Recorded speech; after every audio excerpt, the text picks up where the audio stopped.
Hey, my name is Courtney, and today I'm going to talk to you guys about how violent video games are harmful to children. Violent video games are harmful to children. Have you ever been around one who plays video games a lot? You'll often see why. The blood and gore are enough reason for a child to not be able to play these video games. How about the violence and language the games teach the children? I've personally been around a child who's been around the video games and plays the violent video games for, specific detail, and the attitude and behavior from this child is totally different. The way that they think they can get away with things, and the way they think they should control things, and just the behavior in general is totally different than a child that goes outside and plays or does this or does that. So today we're going to talk about that. So just from saying that, I've seen firsthand why we should stop allowing the children to play these violent video games, because it affects their overall behavior in general.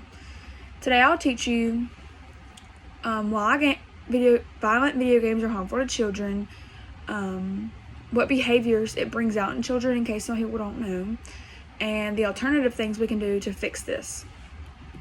So first, let's talk about violent video games. And these video games are for teens, not children. Teens and adults are the ones who overall play these games, not the little children. Usually kids that are probably not even in middle school yet are playing these violent video games, and they're not even sure how to control their own self. More or less play a video game where it's for adults. The language is not the type of language that children should be listening to. They're still learning. They're still understanding what they should and shouldn't do and how they should and shouldn't do things. And if they're listening to profane language, then they're not learning how they should be. Next, we'll talk about the behavior. Violent video games bring out bad behavior in children. The number one is aggression. It's related to violent video games. If you do a lot of research, that's the number one thing that pops up, is the aggression part, because when they maybe not make the right amount of points, they have aggression because they're mad. Whenever they don't kill enough people, they're mad, or when people kill them, they're mad and they say bad words and they act crazy on the game. They misunderstand how to resolve things like anxiety because they learn from sources of violent video games.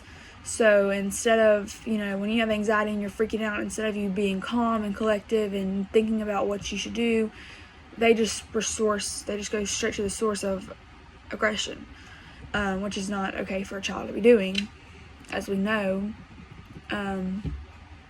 Children also learn how to be praised for this bad behavior. They think that if they hurt somebody or they, cause harm to anyone for any reason, or just bad behavior in general, they should be praised for it. And that's not how it should be. We obviously know that. And lastly, I'd like to address what we can do besides playing violent video games.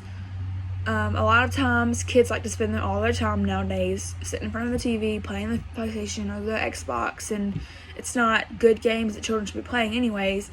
And so just getting outside and playing in the sun is good for them. And it helps them socially too. If they can find friends their own age, they're learning off of them, not off of adults and older children on a video game. And the other thing would be allowing yourself as a parent or a babysitter or a nanny or whatever, grandparent, aunt and uncle, to get that kid out of the house. I know growing up we didn't sit inside. Our parents put us outside and said, go play, go find something to do. And then we went in for dinner and lunch pretty much when we weren't in school.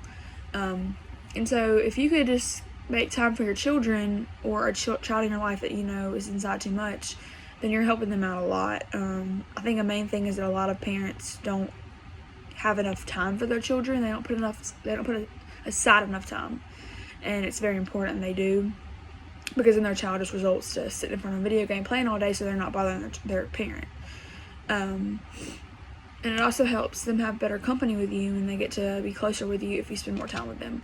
Maybe if you go play a sport or something with them, or you put them in a sport, they're playing with other kids their own age, back to that topic. And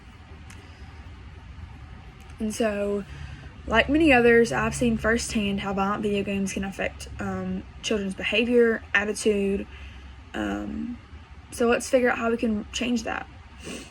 In my speech, I've explained why video games are harmful for children, what behaviors it brings out in the children, and what alternatives we can do to replace these violent video games in the children's behavior.